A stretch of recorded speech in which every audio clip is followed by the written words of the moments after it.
반갑습니다. 저는 성균관대학교 허재필입니다. 저는 성균관대학교 소프트웨어학과와 인공지능학과에서 일하고 있습니다. 오늘 제목을 상당히 거창하게 지어봤는데요. Recent Topics for Real World Computer Vision인데, 이제 저희 연구실에서는 이제 컴퓨터 비전을 주로 연구를 하고 있습니다. 그 중에서 저희가 이제 어떤 것들을 집중해서 하고 있나를 곰곰이 봤더니, 저희 연구실에서는 조금 더 이제 실제 세상에 있는 문제를 풀 수 있는 것들을 좀 집중하고 있구나라는 공통점을 최근에서 알게 되었습니다. 그래서 오늘 말씀드릴 것은 이제 이렇게 마우스가 리얼월드에 이제 컴퓨터 비전 기술을 적용할 때 이제 발생할 수 있는 몇 가지 문제점들. 오늘 제가 말씀드린 것 말고도 굉장히 많은 문제점들이 있겠지만 오늘은 극히 그 중에서도 4가지 문제점에 대해서 얘기를 드리고 저희 연구실에서는 이걸 어떻게 해결하기 위한 노력을 하고 있는지 공유를 좀 드리려고 합니다. 첫 번째는 이미지의 해상도가 굉장히 낮은 경우 어떻게 극복할 것이냐라는 문제입니다. 그러니까 예를 들면 우리가 사진을 찍었는데 저 멀리에 있는 오브젝트가 있습니다. 그런 것들을 우리가 어떻게 분간해낼 수 있을 것인가, 뭐 이런 거에 대한 얘기고요. 두 번째는 이제 많은 컴퓨터 비전 기술들이 이미지 도메인에서 상당히 잘 동작을 하고 있습니다. 근데 이제 비디오는 이제 최근에 연구가 시작된, 그러니까 이제 이 이미지에서 열심히 연구했던 걸 비디오로 확장시키고 있는 뭐 그런 단계인데요. 그래서 근데 비디오 데이터 특성상 물론 뭐 유튜브 같은 데 데이터가 많긴 하지만 우리 어떤 모델을 학습하고 거기서 유의미한 정보를 도출하기에는 여전히 데이터 부족 현상을 갖고 있습니다. 그래서 그런 것들을 어떻게 극복할지. 그리고 세 번째는 이제 도메인 갭이라고 부르는데, 아까 전에 이제 이준호 교수님께서도 말씀을 해주셨지만 이제 서로 뭐 데이터들의 도메인이 다를 때, 예를 들면 트레이닝 데이터와 테스트 데이터가 도메인이 다를 때, 저희가 도메인이 다르다고 표현하는 거는 이제 뭐 가깝게는 서로 다른 카메라로 촬영을 했거나 혹은 이제 영상의 뭐 날씨가 다르다거나 조명이 다르거나 이런 것들이 이제 굉장히 작은 도메인 갭을 말씀드리는 거고요. 이제 뭐 큰 도메인 갭이라 그러면 아까 이준호 교수님 말씀처럼 뭐 버추얼 도메인에서 뭐 리얼 도메인으로, 혹은 뭐 스케치, 뭐 사람의 그림이라든지 이런 것에서 실제 사진으로의 도메인 차이, 이제 이런 것들이 있을 수 있는데, 이런 도메인 갭을 어떻게 극복할 것인지. 네 번째는 뭐 앞에서 얘기했던 거랑 조금 반대되는 개념일 수도 있지만 실제로 지금 이제 온라인상에 뭐 굉장히 많은 영상 데이터들이 뭐 날마다 축적이 되고 있습니다. 이제 그렇게 굉장히 많은 데이터가 있을 때 우리가 이것들을 핸들링을 해야 되는데, 어떻게 하면 우리가 좀 더 스케일러블하게 이런 하이 디멘셔널한 이런 영상 데이터들을 관리를 할 것인가, 이렇게 4가지의 문제를 가지고 저희가 최근에 어떤 시도들을 하였는지 소개를 올리려고 합니다. 첫 번째는 앞에 말씀드렸다시피 이제 어떻게 하면 굉장히 낮은 해상도의 이미지를 극복할 수 있을까, 슈퍼 레졸루션 얘기를 하려고 하는데요. 슈퍼 레졸루션이라고 하면 말 그대로 이제 이미지의 해상도를 올리는 겁니다. 지금 웹엑스로 보고 계시는 분들은 이렇게 화면이 좀 이렇게 찌그러진 것처럼 보일 텐데, 그게 아마도 이게 영상을 이제 네트워크로 보낼 때 네트워크 밴드위스 때문에 얘를 다운 스케일링해서 로우 레졸루션으로 보내서 이게 영상이 좀 찌그러져 보일 텐데, 이제 그런 것들을 슈퍼 레졸루션을 클라이언트 단에서 하면 좀 더 선명한 화면을 볼 수가 있겠죠. 네트워크 밴드위스를 아끼면서. 이제 그런 것들이 이제 기존에 많이 해왔던 슈퍼 레졸루션 연구입니다. 그러니까 웬만큼 볼만한 꽤 고해상도의 영상을 더 고해상도로, 그러니까 예를 들면 뭐 FHD 영상을 뭐 UHD 영상으로 업스케일링 한다, 이런 것들을 많이 이제 해왔는데요.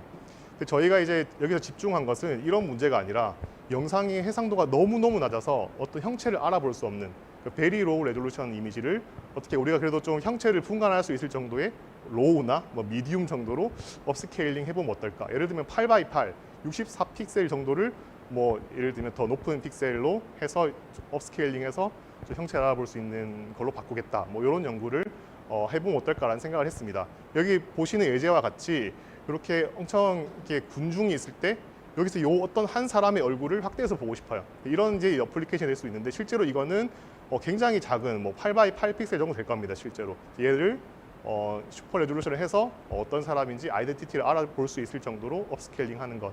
그게 오늘 처음 소개드릴 저희가 개발한 기술의 이제 모티베이션입니다. 그래서 이제 조금 더 설명을 드리면, 그러니까 기존에 슈퍼 레졸루션들은 애초에 이 물체나 어떤 우리가 슈퍼 레졸루션 하고 싶어 하는 이 씬에 대해서 굉장히 많은 정보를 가지고 있습니다. 그러니까 예를 들면 이거는 애초에 코알라인데 뭐 좀 더 뭐 높은 해상도의 코알라로 바꾸겠다. 뭐 이런 정도의 느낌이었다면 인풋이 굉장히 저해상도일 때는 요 이미지만 보고 이 사람 이미지가 이게 입을 열고 있는지 닫고 있는지도 모르고 예를 들면 이런 숫자 이미지가 이게 군지 산지도 모릅니다. 굉장히 헷갈립니다. 그래서 여러분 이럴 때는 어떻게 해야 될까? 그러니까 이렇게 예를 들면 좋을 것 같습니다. 우리가 결국에는 레졸루션이 이제 디멘전에 해당이 되는 건데요. 예를 들면 우리가 어떤 O라는 값이 있는데 이 O라는 값이 어떤 두 수의 평균이다라고 했을 때 이 두 수를 맞추는 게 슈퍼 레졸루션 문제입니다. 그러니까 하나에서 두 개를 맞추는 거니까요. 근데 평균이 5면 이게 4, 6일 수도 있고 뭐 3, 7일 수도 있고 되게 다양한 경우의 수가 있지 않습니까? 그래서 그거를 이제 그런 것 때문에 슈퍼 레졸루션 문제가 어려운 것인데 저희가 여기에서는 그런 것을 인정하기로 했습니다. 당연히 저해상도 이미지는 다양한 고해상도 이미지에 매핑이 될 수 있다.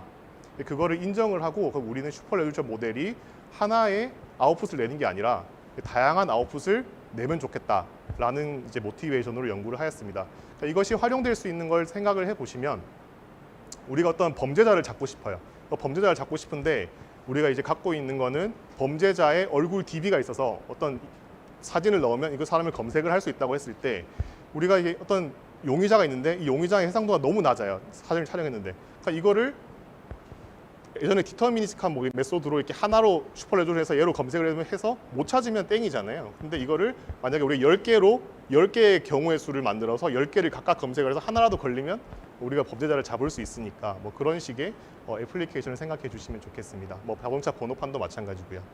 그래서 이걸 하기 위해서 저희의 메인 아이디어는 이제 이 하이 레졸루션 이미지와 로우 레졸루션 이미지의 이제 이 컨텐츠를 저희가 어떤 피처 익스트랙터로 인코딩을 했을 때 걔네는 어쨌든 둘 다 이미지니까 뭔가 같은 공유되는 공간상의 매핑이 될 수 있을 것이다라는 게 메인 아이디어였습니다.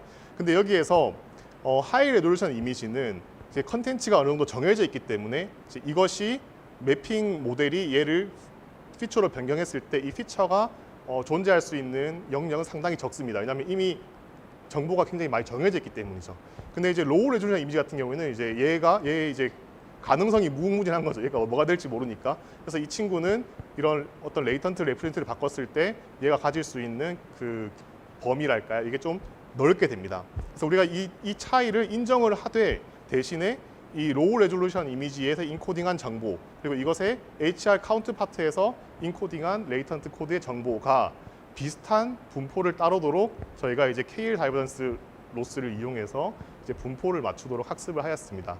그러면 이제 어떤 로우 레졸루션 이미지가 있을 때 이것에 해당되는 학습할 때는 그라운드 트루스를 아니까요. 그래서 HR 이미지가 이제 비슷한 피처를 가지도록 학습을 하는 겁니다.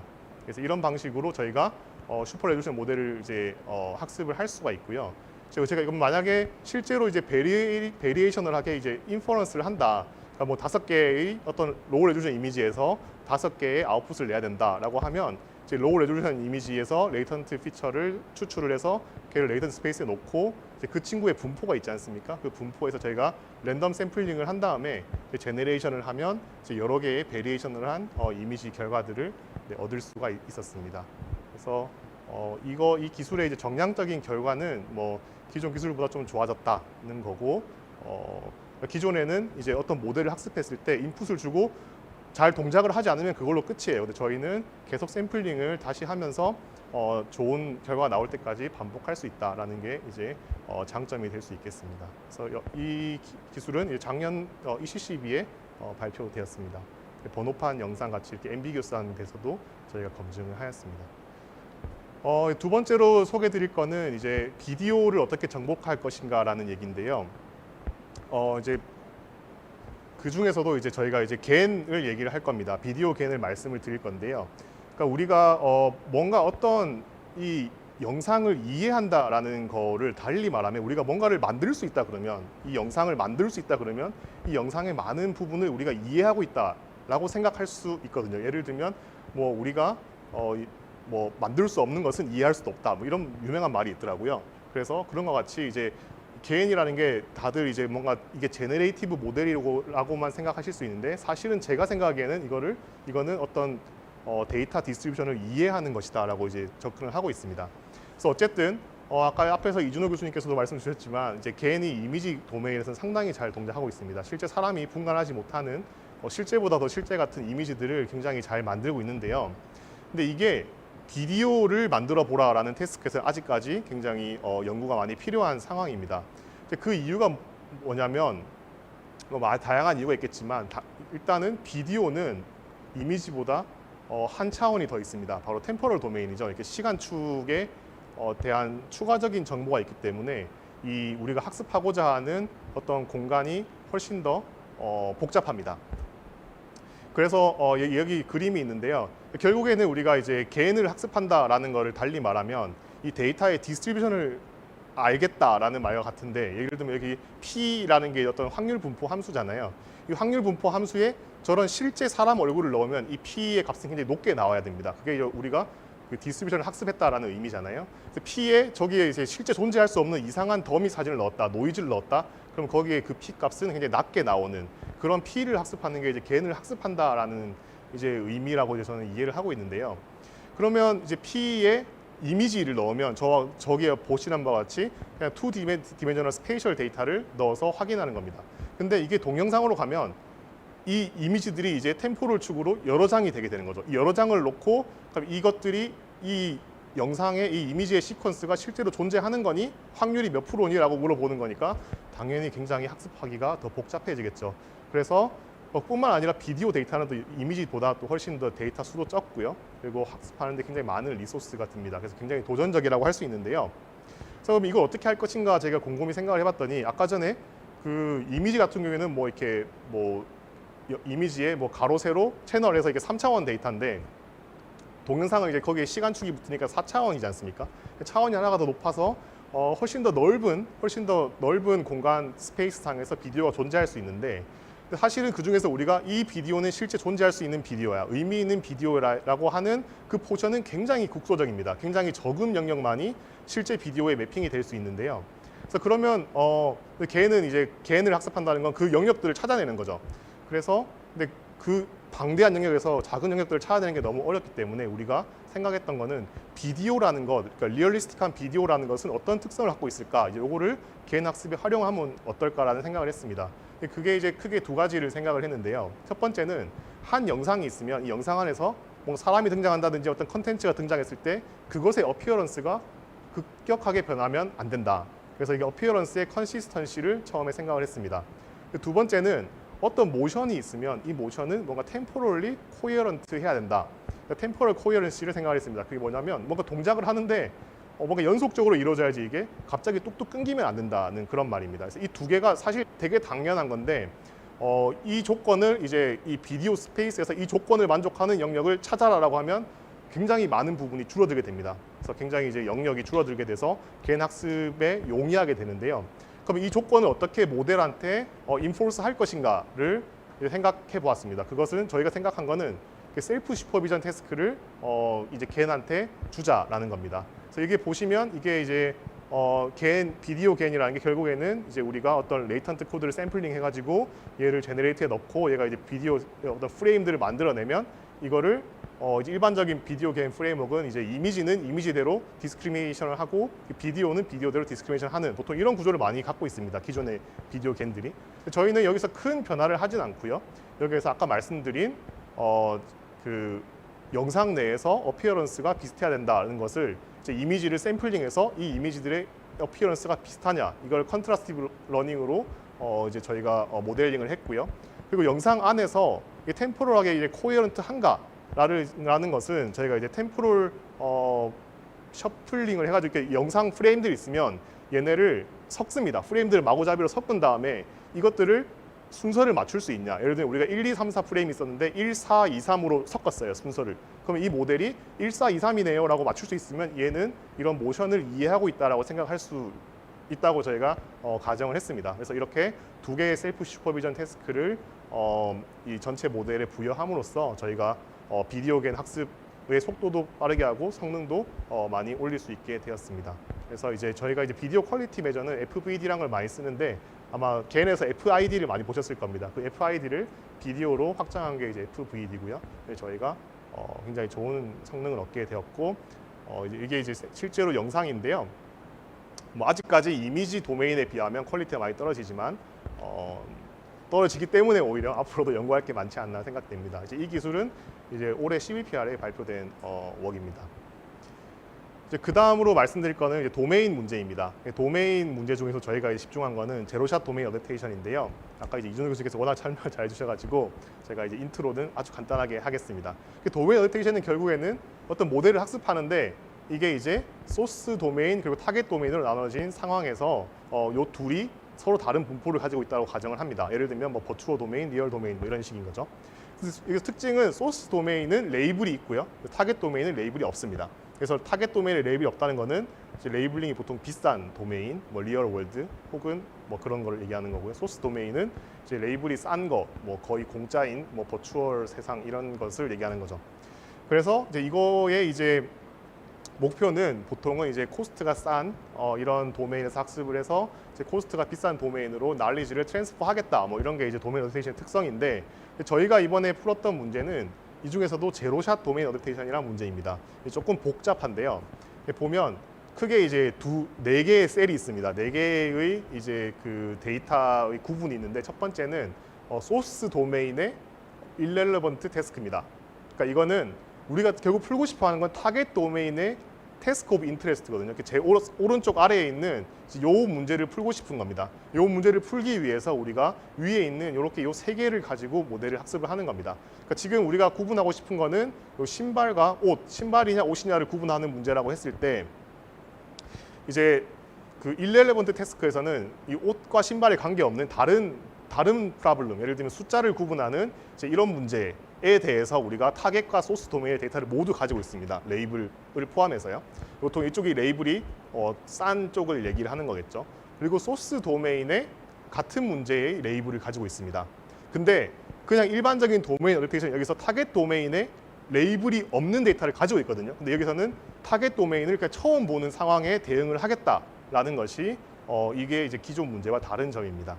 저도 사실은 이거를 보고 이 그림을 보고 사실은 이해하는데 되게 시간이 오래 걸렸기 때문에 바로 모든 걸 이해하시리라 이제 기대는 하고 있지 않지만 어쨌든 핵심은 처음 보는 타겟 도메인에 한번 봤던 태스크를 해결하겠다. 이게 이제 핵심적인 내용입니다. 그래서 저희가 이걸 하기 위해서 이제 그 제안하는 거는 이제 어떤 우리가 피처가 있다고 했을 때 이 피처는 어떤 영상의 시멘틱한 내용뿐만 아니라 이것의 도메인 정보도 포함을 하고 있습니다. 그러니까 어떤 피처라는 건 도메인 정보 플러스 시멘틱 정보라고 이제 생각을 할 수 있는데 저희가 그거를 먼저 디스인탱글먼트 해내는 것을 제안을 하였습니다. 디스인탱글 한다는 거는 하나의 피처를 예를 들어 두 개로 나누는데 한 피처는 도메인에 대한 정보만 가지고 있고 다른 한 피처는 이제 클래스에 대한 정보만 가지고 있는 거죠. 그래서 이렇게 디스인탱글을 한 다음에 이 두 개가 그러니까 예를 들면 우리가 도메인을 알고 있다고 했으면 이 도메인의 특성상 피처의 어느 부분이 더 중요하다는 것을 이제 우리가 학습을 할 수가 있습니다. 그러니까 예를 들면 뭐 리얼 월드 도메인이면 뭐 오브젝트 그 자체가 중요할 수도 있고 뭐 스케치 도메인이면 오브젝트 그 자체보다 주위 내용이 중요할 수도 있고 뭐 이런 차이가 있을 수 있잖아요. 그래서 우리가 이 도메인 피처가 어떻게 시멘틱 피처를 더 강화할 수 있는지 이렇게 콜라보레이션 할 수 있는지를 학습을 하였습니다. 그래서 지금 시간 관계상 디테일한 내용은 넘어가도록 하겠습니다. 그래서 이제 뭐 실제는 이런 상황인데요. 이제 여러 도메인이 있고 태스크가 이렇게 있을 때 이것들을 어떻게 조합해가지고 테스트를 하게 됩니다. 그래서 저희가 이제 성능을 당연히 좋은 성능을 얻었고요. 그래서 보시면 이게 원래의 이제 클래스 피처입니다. 원래의 클래스 피처인데 저희가 이제 이걸 뭔가를 하기 전에 보통 이런 피처를 가지고 있는데 얘를 도메인 피처로 제가 리파이먼트를 한번 하고 나면 이런 식으로 더 클래스에 집중하게 되는 뭐 이런 그러니까 오브젝트 자체에 더 집중하게 되는 뭐 이런 효과를 얻을 수 있었습니다. 마지막으로 말씀드릴 거는 이제 어떻게 대용량 데이터를 대응할 것인가인데요. 제가 생각했던 것보다 굉장히 진도가 느려가지고 핵심만 말씀드리겠습니다. 일단 저희가 이제 요거는 좀 앞에 거 딥러닝 이런 내용은 아니고 그러니까 어떻게 하면 이제 고차원의 대규모 데이터에서 검색을 할 것인가라는 문제입니다. 그래서 이제 이게 크게 두 가지로 나눠지는데요. 인덱싱을 하고 그 다음에 저희가 퀀타이제이션을 합니다. 인덱싱, 퀀타이제이션을 이렇게 두 개가 나눠져 있는데 사실은 이 두 모듈이 굉장히 연관이 되어 있습니다. 그러니까 인덱싱 스트럭처가 바뀌게 되면 이 퀀타이제이션의 파라미터도 바뀌어야 되는 거죠. 근데 기존에는 어떻게 했냐면 기존에는 인덱싱 먼저 학습하고 그 다음에 인덱싱 결과를 기반으로 퀀타이제이션 학습하는 이렇게 이제 디커플 돼 있는 게 이제 수십 년 동안 그렇게 해왔습니다. 그렇게 해왔는데 저희가 처음으로 이 두 개가 사실은 서로 하나가 하나를 영향을 미치는 관계이기 때문에 이것을 조인트하게 학습해보자라는 걸 처음 제안을 했고요. 그래가지고 이거를 조인트하게 학습하는 이런 이제 이터레이티브 조인트 옵티메이션 프로세스를 제안해서 이제 좋은 결과 얻었는데 이 분야는 그 검색 분야이기 때문에 사실은 뭐 한 30-40년 연구된 분야인데도 이 정도 성능 향상은 저는 굉장히 시그니피컨트하다고 생각을 하고 있습니다. 그래서 서머리를 드리자면 이렇게 오늘 4가지 말씀을 드렸고요. 두 번째, 네 번째는 오늘 페이퍼 프레젠테이션 시간에 이제 저희 연구실 학생들이 와서 더 자세한 내용을 물론 저보다 잘 알고 있는 친구들이 소개를 해드릴 예정입니다. 네, 들어주셔서 감사합니다.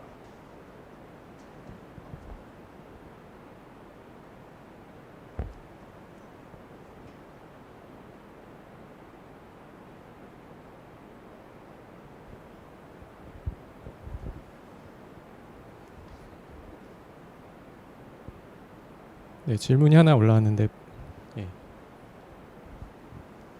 최재형 교수님 질문을 주셨는데요. 굉장히 날카로운 질문이십니다. 그러니까 저희가 이제 테스트를 주로 이제 셀렙 A 같은 이런 데이터셋에서 진행을 했는데 일단은 그 리얼 월드에 대응이 되느냐, 리얼 월드에 대응이 되느냐 하면 뭐 부분적으로는 되겠지만 아직 완벽하지 못합니다. 그 이유는 리얼 월드 데이터의 그 로우 레졸루션, 하이 레졸루션 페어를 만들기가 굉장히 어렵습니다. 그러니까 우리가 로우 레졸루션 이미지를, 그러니까 하이 레졸루션을 다운 스케일하면 로우 레졸루션인데, 근데 이게 실제로 똑같이 찍었을 때 하이 레졸루션 카메라로 찍고 로우 레졸루션 카메라로 찍어야 완벽한 거잖아요. 근데 이제 그렇지 않고 저희가 임의로 다운 스케일링을 해가지고 로우 레졸루션을 만들기 때문에 리얼 월드에 굉장히 복잡한 그 이제 광학계죠. 그 카메라의 광학계를 다 고려하기가 힘들어서 완벽하게는 동작하지 못하고 적당히 동작한다라고 말씀드리고 있고, 저희가 이제 사실 리얼 월드에서 이렇게 이미지의 디그라데이션 프로세스가 좀 일반적이지 않은 룰 기반이 아닌 경우에 대응하는 연구를 현재 진행 중에 있습니다. 제가 질문 하나 드리겠습니다. 오늘 그 이미지에 대한 슈퍼 레졸루션 발표해 주셨는데요. 혹시 그 비디오 인풋이라고 했을 때 물론 그 각 프레임 이미지를 넣어서 이미지 슈퍼 레졸루션을 할 수도 있지만 뭔가 그 비디오라는 특성 이용해서 더 효과적으로 할 수 있는 다른 방법들이 있을 것 같은데 혹시 비디오에 대한 SR이 뭐 따로 연구가 더 되고 있는 분야가 있나요?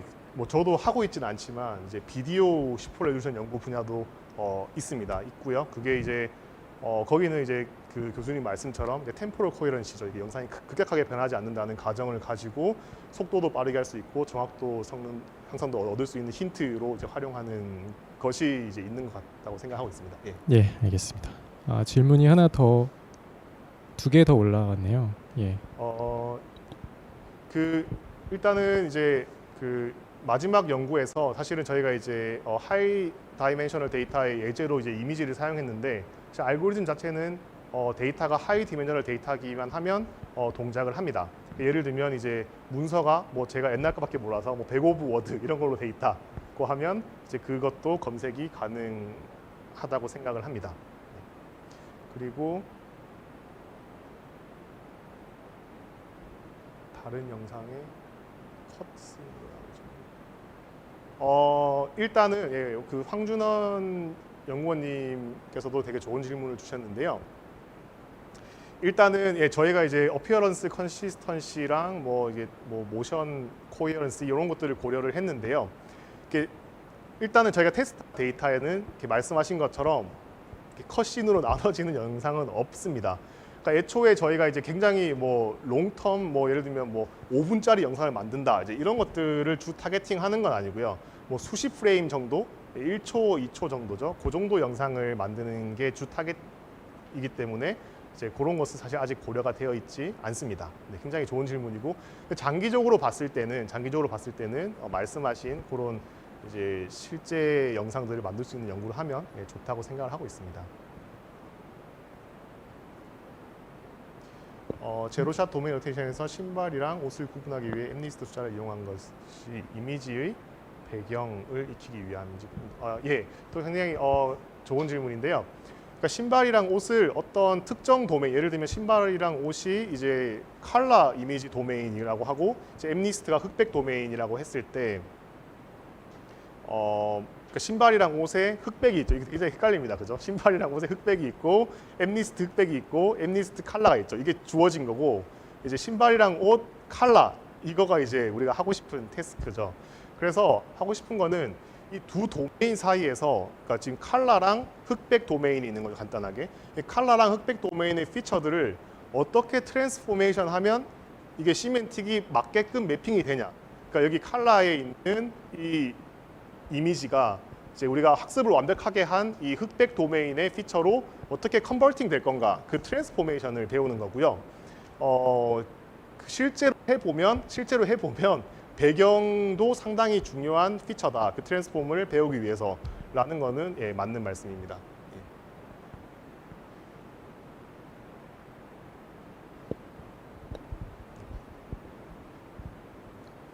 예, 질문 다 된 것 같습니다. 예, 네, 수고하셨습니다. 감사합니다. 네. 네.